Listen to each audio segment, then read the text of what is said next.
बिस्मिल्लाहिर्रहमानिर्रहीम। अस्सलाम वालेकुम व्यूअर्स, वेलकम टू शाज़ीना का किचन। आज हम बनाने जा रहे हैं गुड़ वाली चाय। ये चाय अगर पानी के बगैर दूध पत्ती के साथ बनाई जाए तो बहुत ही मज़े की बनती है और इसका जो फ्लेवर है वो बहुत ही टेस्टी होता है। तो चलिए हम अपनी रेसिपी को स्टार्ट करते हैं। सबसे पहले हमने आधा लीटर दूध लिया है। दूध हमारा फुल फैट होना चाहिए, यानी कि खालिस होना चाहिए। पानी इसमें बिल्कुल भी नहीं डालना।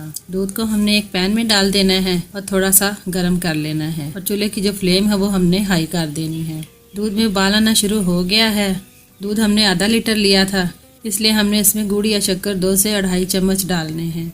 आप अपने टेस्ट के हिसाब से डाल सकते हैं, कम या ज़्यादा कर सकते हैं।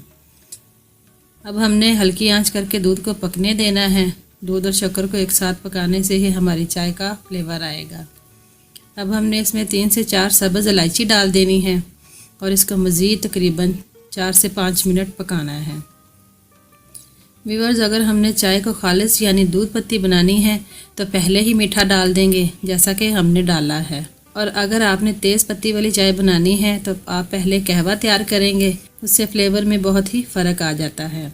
व्यूअर्स, दूध के साथ शक्कर अच्छे से पक चुका है। अब हमने इसमें पत्ती डाल देनी है। पत्ती हमने 1 चम्मच डालनी है और चाय को हमने अच्छे से फेंट कर पकाना है। जितना ज़्यादा अच्छे से फेंटेंगे चाय उतनी ही मज़े की बनेगी। चाय हमारी तैयार हो चुकी है, तो चलिए हम आपको सर्व करके दिखाते हैं। अगर आपको हमारी ये रेसिपी अच्छी लगे तो प्लीज़ हमारी वीडियो को लाइक करें, दोस्तों के साथ शेयर करें, हमारे चैनल को सब्सक्राइब भी करें और साथ में दिए गए घंटे के बटन को दबाकर ऑल पर सेट कर दें ताकि हमारी आने वाले हर नई वीडियो को नोटिफिकेशन सबसे पहले आप तक पहुंच सके। तो मिलते हैं एक नई रेसिपी के साथ। दुआओं में याद रखिए। Thanks for watching. अल्लाह हाफिज़।